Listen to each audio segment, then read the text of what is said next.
전쟁에 능한 용사들.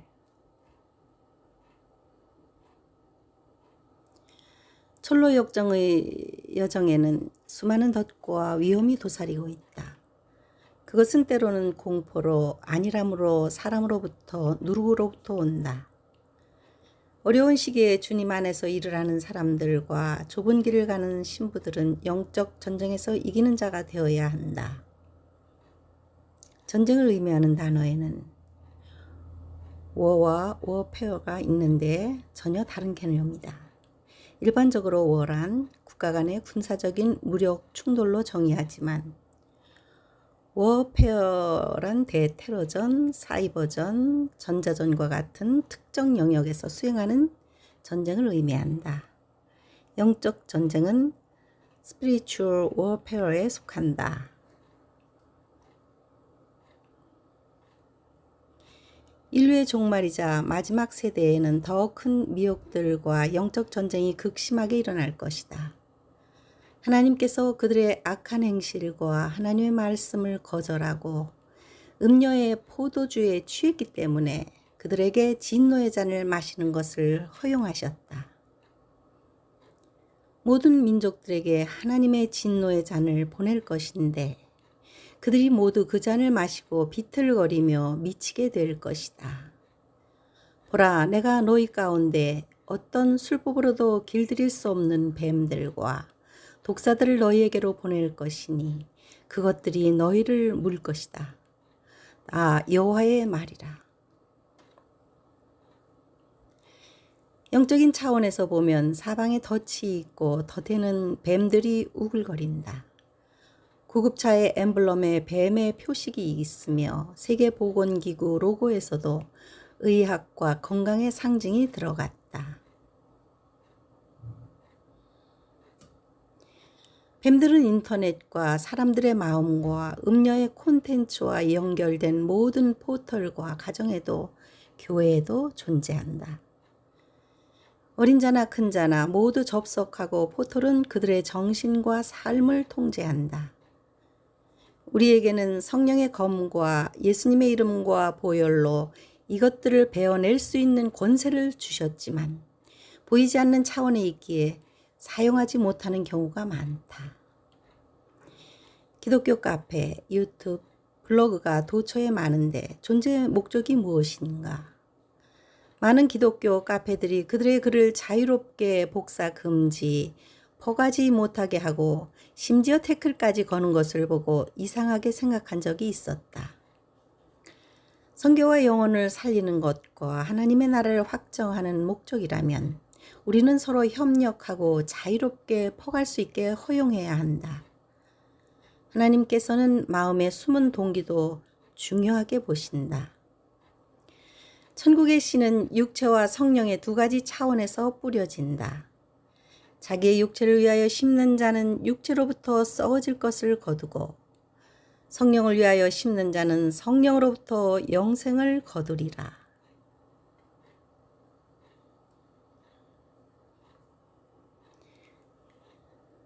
하나님의 말씀대로 살고 성령으로 깨달을 설교와 글들과 영상은 영을 살리고 소생시킬 것이다. 잘못 안내된 영혼들의 마음에 승리의 깃발을 꽂아야 한다. 그들은 하나님의 나라의 영토를 확장시키는 데 기여할 것이다. 그러나 하나님의 성품에 기반하지 않는다면 사람들은 미혹으로 이끌 가능성이 높아진다. 우리는 열매를 통해서만 정체를 확인할 수 있다. 많은 일꾼들이 사람의 마음이라는 밭에 씨를 뿌리고 있다. 첫째, 성령에 휘날리는 바람 속에서 밭에 씨를 뿌리는 일꾼은 많지 않다. 둘째, 하나님의 은혜로 촉촉히 내리는 단비 속에서 씨를 가꾸는 일꾼은 더욱 적다. 셋째, 그리스도의 사랑의 따뜻한 불씨 속에 씨를 지켜보는 자는 더더욱 적다. 충성된 종들은 그리스도의 포도원에서 지치지 않고 신실하게 일을 한다. 요한계시록에는 7교회가 있었지만 이기는 교회는 2개뿐이었고 5교회는 죽은 교회였다. 많은 교회와 신자들이 영적 전쟁에서 패배했다는 의미다. 전사한 시체들, 부상당한 병사들, 벌거벗었지만 소경인 자들이 많다. 그들이 패배한 가장 큰 이유는 그들의 삶에서 예수 그리스도를 배제했기 때문이다. 하나님의 말씀대로 사는 것을 거절하고 성령의 인도하심을 멸시했기 때문이다. 영과 육의 사이에 생기는 불의를 방치하고 불균형과 격차를 합리화했기 때문이다. 전쟁에 능한 용사들 중에는 기도의 용사가 있고 말씀을 자유자재로 사용하는 용사가 있으며 영혼들을 살리는 용사들이 있고 구제와 선교로 섬기는 용사들이 있으며 다양한 은사로 활동하는 숨겨진 용사들이 있다. 하나님의 사랑은 말할 수 없는 아가페지만 하나님을 향한 사람의 사랑은 선택이다. 선한 것이라도 강요하는 것은 하나님의 뜻이 아니다. 사람은 떠나기도 하지만 하나님께서 우리를 포기하지 않으신다는 것은 소망이요 기쁨이다. 일곱 교회의 상황에서 보듯 사람의 연약함을 공격하는 적들의 불화살은 많은 경우 그들을 무너지게 만든다. 돌무더기는 믿음의 선진들이 늘 맞아왔던 박해와 비방의 흔적들이다. 대적은 사람의 약점을 간파하고 있고 하나님의 사랑과 은혜에도 불구하고 미세하게 하나님을 떠나게 만드는 기술을 알고 있다. 마음의 중심이 온전하게 그리스도의 말씀 안에 있지 못하다면 점점 나쁜 열매들을 맺을 것이며 거룩함을 찾아보기 힘들 것이다. 전쟁에 패배한 신자들의 다수는 그리스도와 하나 되지 못하고 세상의 악에 빠져 있다. 주님은 제자들을 위한 마지막 기도를 겟세마네 동산에서 하셨는데 세 가지를 구하셨다. 첫째, 우리와 같이 그들도 하나가 되게 하옵소서.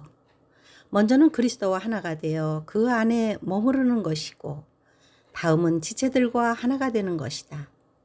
둘째, 세상의 악에 빠지지 않고 보존하시기를 위함이니이다. 세상에 있지만 세상에 빠지지 않아야 하고 죄에서 떠나게 만들며 세상의 빛으로 살아간다. 셋째, 그들을 진리로 거룩함을 얻게 하려 함이니이다.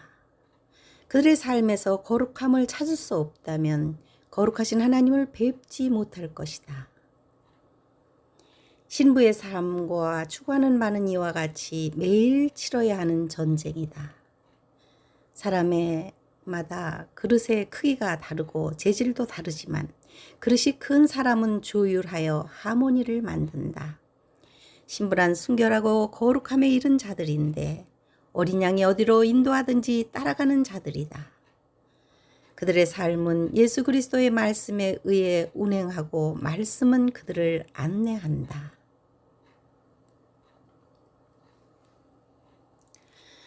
철로의 역정에는 지도와 셀파 같은 안내자가 필수적이다. 깊은 산에서 길을 잃지 않게 하며 서로 소리를 지르며 용기를 준다. 기도하는 이유도 말씀을 읽고 깨닫고 순종하는 이유도 이 두 가지의 무기를 통하여 좁은 길을 벗어나지 않아야 하기 때문이다. 우리가 선을 행하되 낙심하지 말지니 포기하지 아니하면 때가 이름에 거둘 것이다. 우리에게 주신 무기들이 녹슬지 않도록 연마하고 자유자재로 사용하는 용사들이 되십시오. 내 평생 사는 동안 주 찬양하리 여호와 하나님 내 주를 찬양하리 주님을 묵상함이 즐겁도다 내 영혼 주 안에서 참 기쁘리 내 영혼